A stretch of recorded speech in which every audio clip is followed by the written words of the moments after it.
Next up, we got Indiana Fever. Indiana Fever. They brought AB back, KM back, CC's healthy. Natasha Howard left. They brought back Lexi Hall, brought back Sophie Cunningham, and a few others. Mel, can you give us that full roster, please, sir? Yep. They got Aaliyah Boston, Caitlin Clark, Damiris Dantes, Lexi Hall, Kelsey Mitchell, Sophie Cunningham, Michaela Timpson, Monique Billings, Ty Harris, Megan McConnell, Shatori Walker Kimbrell, Kayana Trailer, Raven Johnson, Jessica Timmons, Justine Passat, and Maisha Hanzalin. Um, we know last year Caitlin Clark didn't really play much last year due to injury, so having her back healthy, that's a big get back. I do like them bringing back Lexi Hall. I do love them bringing in Raven Johnson because last couple years they have trouble guarding guards because their best player is not really a defender.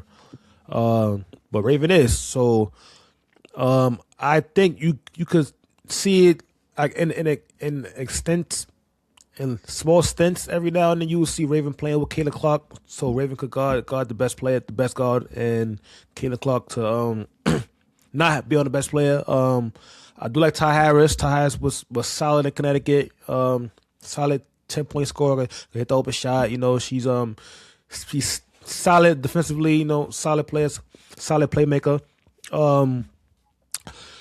I do think Timpson takes a step up this year. Her being an unrivaled last year, she's very athletic, big. I think she'll be better this year. AB, we've seen AB get better every single year. Last year, even I keep saying unrivaled, but like we've seen her extend her range now. So now she's shooting threes now. Shooting threes. She's a hell of a passer. She's a hell of a playmaker out the short roll. So she's gonna be fine. We know what KM does. KM gets buckets. She gonna forever get buckets. Who they like? Howard. So I'm looking forward to seeing this team. It's pretty much the same team, just a little small cuts every here and there. So, but I'm looking forward to seeing this team as well. I'm looking forward to seeing Caitlin back healthy. Caitlin back, seeing that up tempo basketball, seeing those passes, those logo threes. I'm looking forward to seeing all that, man. Yeah, man. They made it to the second round and had four season-ending injuries. Like they was poised to wreck some shit last year, and even with all the injuries, they still was managing a way to figure out how to just ruin people's day. Like, and with the Fever, like I feel like they just have what you need as a team. Like, excuse me, like you can, like when you look at the Fever, you envision it. Like I could see them winning the championship. They got the right everything. They got 3-and-D shooters.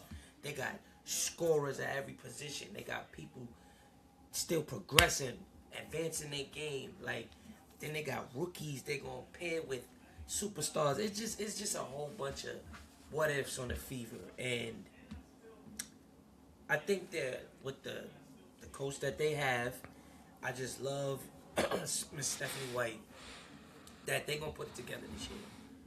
Like this is one of the other teams that I feel like is a contender, because last year I felt like they was. I like Natasha Howard, but if they inserting Monique Billings in that role, deuces, like, because she was bowling last year in the Valkyrie, so it's like they brought back the same team, but they also got a little bit better. Mm-hmm. So I'm excited to see the Fever take control, improve on a season that didn't go their way as much as it did last year, but it was still a bright spot. So it's like, yeah, the Fever is one of them teams you got to watch out for. I don't think they're a team that's still figuring it out. I think they right there on the cusp, and they gonna put a lot of people on notice this year. One of my favorite teams, definitely. Yeah, the Indiana Fever is going to cause a lot of problems for the league this season. And let me just remind people, this was a team who was one game away from going to the WNBA Finals, and the majority of their players were injured. In that game five, they played the Aces. The Fever had a chance. They was led by Odyssey Sims and Kelsey Mitchell, and Kelsey Mitchell had went down. But even the Indiana Fever was one game away from going to the WNBA Finals, and they had players that was like Caitlin Clark injured, decimated by injuries. If that doesn't tell you that this team is built to win, has the right roster, the right heart, I don't know what it is. Like this team, the way that they're constructed, I mean, Indiana, they're on the precipice of taking that next step. Barring, if everybody stays healthy, this is going to be a fun team to watch. Obviously, with Caitlin Clark coming back and being healthy, super excited to see her back again out on the court. I know she played, with Team USA, but, just seeing the floor general that she is, obviously, with her handle ability, her ability to shoot from the logo, but I just think what I love about Caitlin Clark is her ability to control the pace and control the tempo and set up her teammates. I don't think, seeing a floor general like her when the ball is in her hands, and shout out to Aaliyah Boston. And like I said, she signed the historic contract where the deal makes her the highest paid player in the WNBA history by total value. Aaliyah Boston is a baller, and she's only getting better. I know the league people have stuff to say about the elbows and offensive fouls.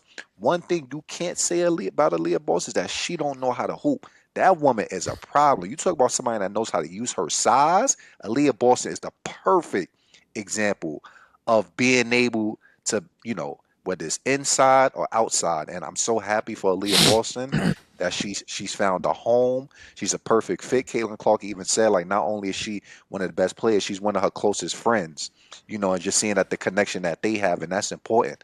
And I just feel like, obviously with her getting paid and things like that, it's only going to motivate Aaliyah Boston more. And, signing Kelsey Mitchell back was huge.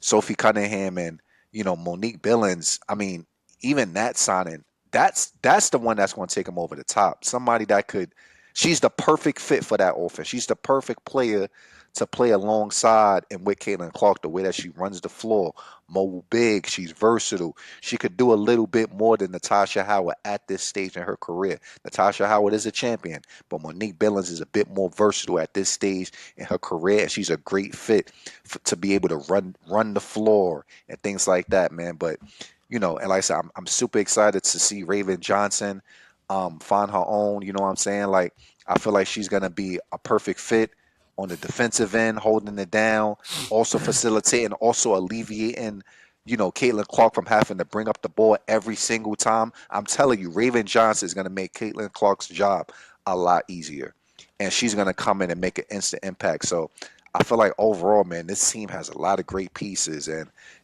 but if you just look at the roster, it's constructed perfectly to surround Caitlin Clark. Like this is the perfect team, in my opinion, for Caitlin Clark at this point in time, and they're gonna be a problem. I agree. What's the record? What's the record looking like? I'm thinking like I'm thinking like 24-20 last year.